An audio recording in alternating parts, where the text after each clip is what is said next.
Mas pinaigting umano ng Baong Municipal Police Station ang kanilang kampanya laban sa mga loose at unrenewed firearms o baril matapos ang kanilang isinagawang Operation Revitalize Kato.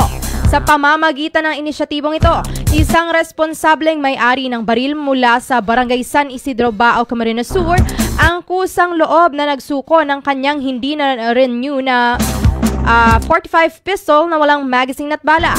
Ayon sa pulisya, ninais ng gun holder na iproseso ang renewal ng lisensya ng kanyang baril.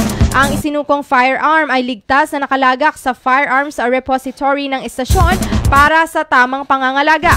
Ito ay bilang bahagi ng patuloy na pagsisikap na mapanatili ang pampublikong kaligtasan at maiwasan ang maling paggamit ng mga hindi rehistrado na lisensyang baril. Kaugnay ng umiiral na panuntunan, muling pinapaalalahanan ng Baong MPS ang lahat ng gun holders na tiyaking updated ang kanilang firearm licenses upang maiwasan ang anumang legal na pananagutan.